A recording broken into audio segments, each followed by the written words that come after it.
नमस्कार दोस्तों, स्वागत है आपका मेरे चैनल पर। तो दोस्तों चलिए आज हम इस वीडियो में बात करेंगे अपने इतिहास की। अपने इतिहास का एक छोटा सा आकलन हम कर लेंगे इस छोटे से वीडियो में। और कुछ लोगों को डेफिनेटली आई एम श्योर कि ये जो है बातें कड़वी लगेंगी, अच्छी नहीं लगेंगी, लेकिन दोस्तों आपसे रिक्वेस्ट करूँगा प्लीज़ आप इस वीडियो को ध्यान से सुने और उसके बाद वीडियो देखने के बाद, सुनने के बाद आप 1 मिनट अपने आप को दें और रिवाइंड करें अपने आप को, अपने इतिहास को, और फिर डिसाइड करें कि जो मैं कह रहा हूँ वो सही है या गलत। तो दोस्तों हम बात करेंगे 1947 के बाद के भारत की।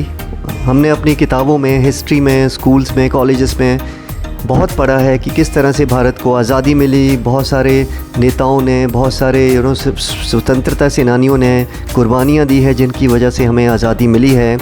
तो क्या आपको लगता है कि ये जो बड़े बड़े नेता हैं, स्वतंत्रता सेनानी जिनको हम बोलते हैं, उनकी वजह से ही हमें आज़ादी मिली है और उन्होंने इतने अच्छे काम किए कि हमें आज़ादी मिली और उन्होंने कोई गलतियाँ नहीं की होंगी?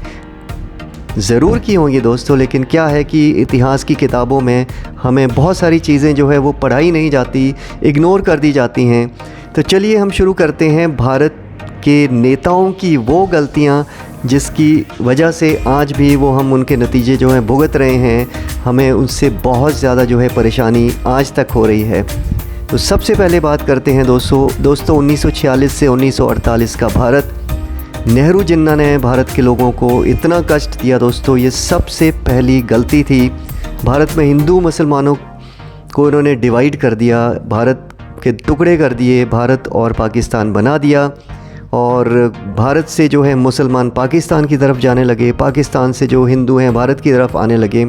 लेकिन सच्चाई ये है कि भारत में हिंदू जो थे वो मुसलमानों की रक्षा कर रहे थे।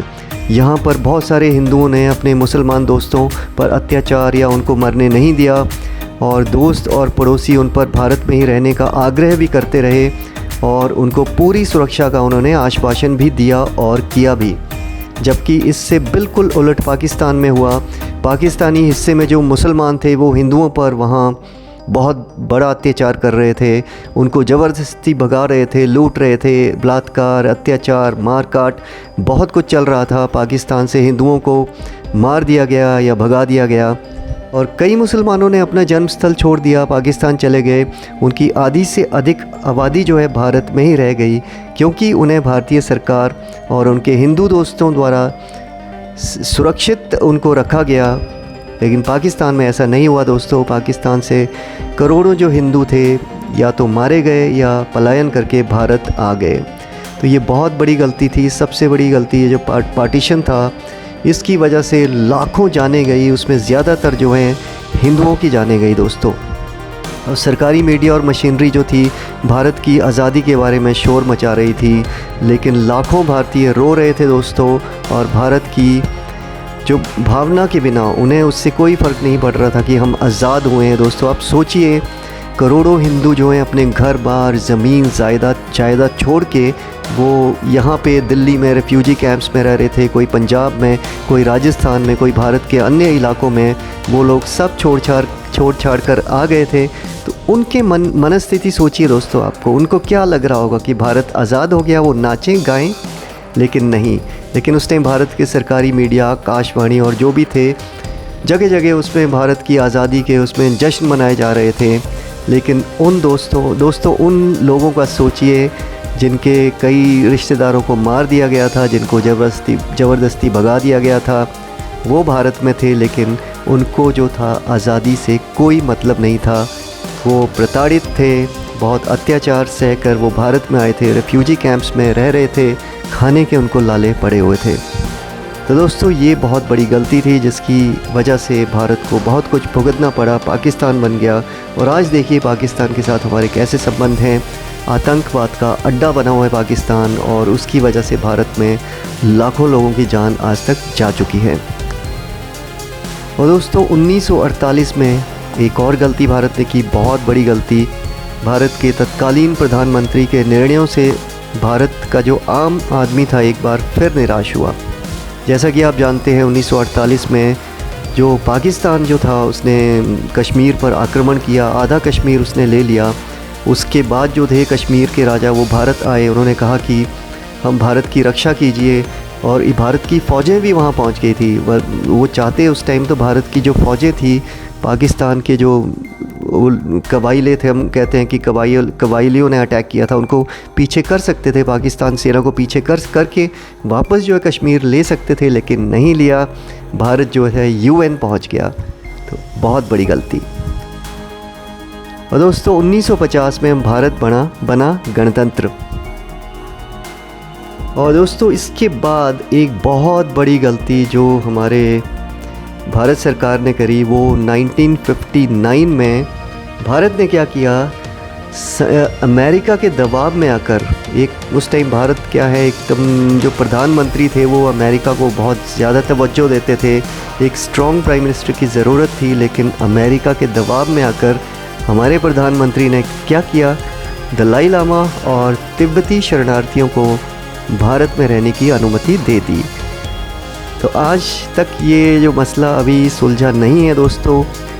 बहुत सारे लोग, लगभग मुझे तो लगता है आज की डेट में 1.5-2 लाख जो तिब्बती भारत में बस चुके हैं। बहुत सारी ज़मीनों पर उनके कब्जे हो चुके हैं, भारत ने भी बहुत सारी ज़मीनें उनको दी हैं, बहुत सारे उनको फ्रीबीज़ मिलते हैं। तो तिब्बतीज़ जो हैं, दलाई लामा और उसके अनुयायी जो थे वो भारत में आ चुके थे, और आज की डेट में उनकी पॉपुलेशन जो है बहुत ज़्यादा बढ़ चुकी है, और भारत पर वो बोझ बने हुए हैं, उसका कोई इलाज नहीं है। और आने वाले समय में नहीं लगता कि ये तिब्बती जो है वापस तिब्बत जाएंगे या चाइना जाएंगे, ये कभी नहीं होने वाला है। और इसकी वजह से क्या हुआ दोस्तों, 1959 में दलाई लामा के आने के बाद भारत ने मिलियन डॉलर्स उनको जो है उस टाइम दिए, उनको मुफ्त में राशन, रहने के लिए ज़मीनें, बहुत कुछ दिया। और सबसे बड़ा नुकसान दोस्तों क्या हुआ, इसकी वजह से भारत और चीन के रिश्तों में खटास आ गई। 1962 में भारत चीन युद्ध हुआ, इसी कारण से भारत और चीन का युद्ध हुआ, और भारत ने चीन के हाथों भारतीय क्षेत्र का एक बड़ा हिस्सा खो दिया।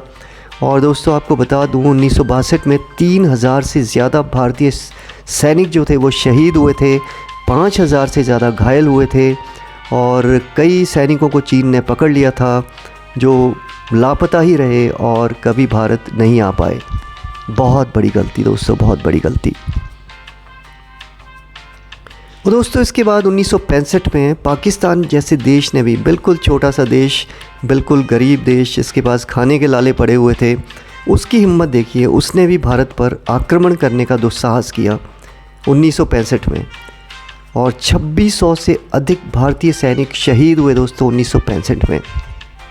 तो मतलब ये था कि हम इतने कमज़ोर हो गए थे कि एक छोटे से देश पाकिस्तान, जिसके पास अभी कुछ भी नहीं था, उसने भारत पर आक्रमण किया और लड़ाई लड़ी, और भारत के कई सैनिक जो है शहीद हुए। ये अलग बात है कि भारत ने वो लड़ाई जीती, पाकिस्तान को मुंह तोड़ जवाब दिया भारतीय सैनिकों ने, लेकिन भारत को बहुत ज़्यादा नुकसान हुआ दोस्तों इससे, और बहुत बड़ी गलती इसको हम मान सकते हैं कि पाकिस्तान जैसा देश भी भारत पर आक्रमण का दुस्साहस कर सकता था। और उसके बाद दोस्तों भारत में शुरू हुआ बांग्लादेशियों का आना। पहले हमने लाखों बांग्लादेशी प्रवासियों को अपने सीमा में अंदर आने की अनुमति दे दी, और फिर जब बहुत ज़्यादा हाइट्स हो गई तो भारत ने क्या किया, 1971 में आक्रमण किया पाकिस्तान पर और अलग देश बना दिया बांग्लादेश। बहुत बड़ी गलती ये रही दोस्तों कि भारत ने लगभग 1,90,000 से 1 लाख तक पाकिस्तान के सैनिकों को पकड़ लिया था, भारत के कब्ज़े में थे। और आपको बता दूं कि भारत ने लगभग 1 साल तक इन सैनिकों को जो है अपने यहाँ पे बैठे बैठाए खाना खिलाया, उन पर खर्च किया, उनको यहीं रहने दिया, लेकिन भारत जो है कुछ ऐसा नेगोशिएट नहीं कर पाया। और अगर भारत चाहता, उस टाइम भारत के प्रधानमंत्री चाहते, तो उस टाइम कश्मीर को लेके कुछ नेगोशिएशंस कर सकते थे, या फिर बांग्लादेश को अपने साथ रख लेते थे, इंडिया का पार्ट बना लेते, लेकिन नहीं, उन्होंने उसको अलग देश बना दिया।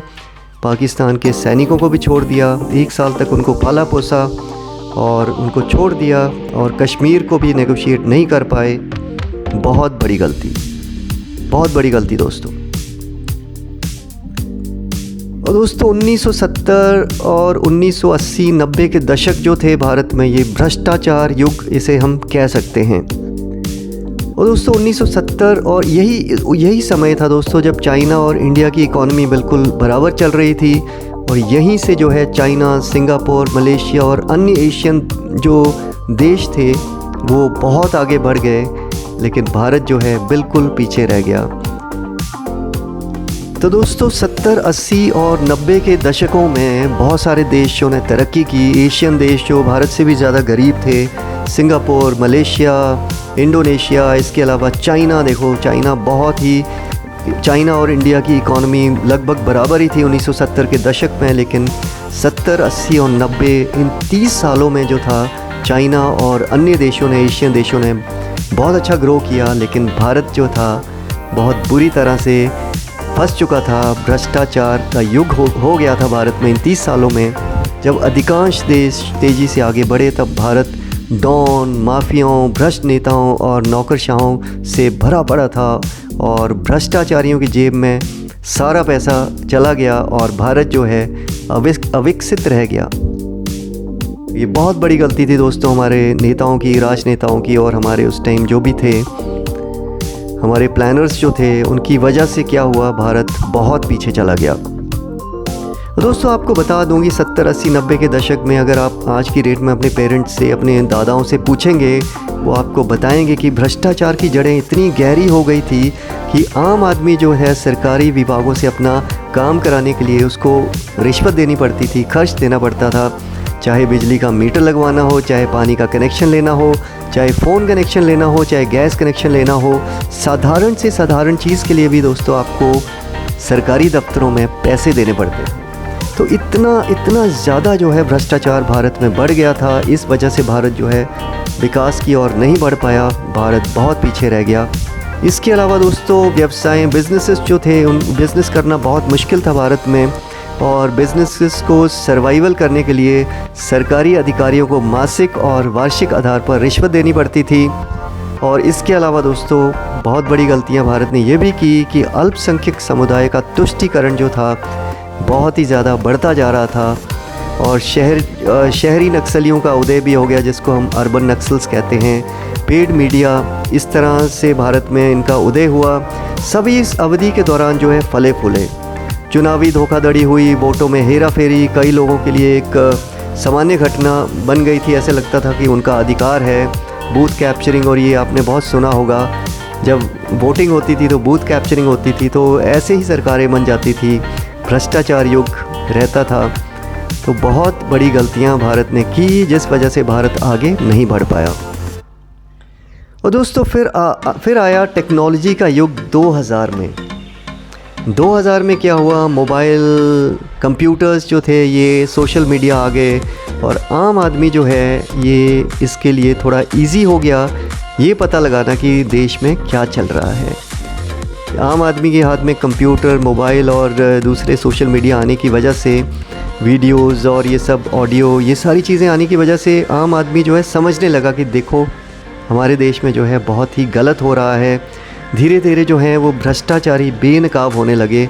जैसे आपने सुना होगा कई तरह के हज़ारों लाखों करोड़ों के जो है स्कैम्स हुए 2000 के बाद, वो सारे उजागर हो गए। और ये उजागर होने के लिए जो मीडिया और ये मोबाइल, स्वतंत्र मीडिया जो आ गया था, मतलब हर आदमी जो है एक तरह से उसके पास, उसके हाथ में इंफॉर्मेशन थी, गूगल और ये सारी चीज़ें जो थी उसके सामने थी। और जो पढ़े लिखे लोग भी, अब थोड़े लिटरेसी रेट बढ़ गया था, तो समझने लगे कि नेता लोग क्या कर रहे हैं, भारत का इन्होंने क्या से क्या बना दिया है। तो बहुत सारे स्कैम जो हैं उजागर होने लगे 2000 के बाद। आपने देखा उसके बाद जो है थोड़ा सा डेवलपमेंट भारत में शुरू हुआ। 2008 के आते आते थोड़ा सा जो है हमारे जीडीपी ग्रोथ बढ़ने लगी, और उसके बाद जो है 2014 में जो है उसके बाद मोदी जी आए, और मोदी जो है सिर्फ एक एजेंडे पे उन्होंने जो जीता अपना इलेक्शन, वो था भ्रष्टाचार का मुद्दा और दूसरा था डेवलपमेंट का। तो दोस्तों आज के समय में आज की जनरेशन जो है उनको चाहिए डेवलपमेंट, और उनको चाहिए एक अच्छी लाइफ, अच्छी इंफ्रास्ट्रक्चर। तो इस बेस पे जो है आज की डेट में लोग क्या है वोट देते हैं। लेकिन आज की डेट में भी बहुत सारे ऐसे नेता आपको मिल जाएंगे अभी भी जातिवाद और इन चक्करों में पड़े हुए हैं, बिना सोचे समझे कि ये जो है एजेंडा, ये जो है आइडियोलॉजी अब काम नहीं करने वाली है। आने वाली जनरेशन को अगर आपको खुश करना है, उनसे वोट लेने हैं, तो आपको उनको डेवलपमेंट देना पड़ेगा, उनको रोज़गार देने पड़ेंगे, तभी जाकर आप सरकार बना पाएंगे या सरकार को कंटिन्यू कर पाएंगे। उम्मीद करता हूँ दोस्तों आपको ये जानकारी पसंद आई होगी, और आपसे रिक्वेस्ट करूँगा यदि आपने चैनल को सब्सक्राइब नहीं किया है तो प्लीज़ चैनल को सब्सक्राइब ज़रूर करें और इस वीडियो को शेयर और लाइक भी ज़रूर करें। थैंक यू फॉर वॉचिंग दोस्तों। नमस्कार, सलाम, सत श्री अकाल।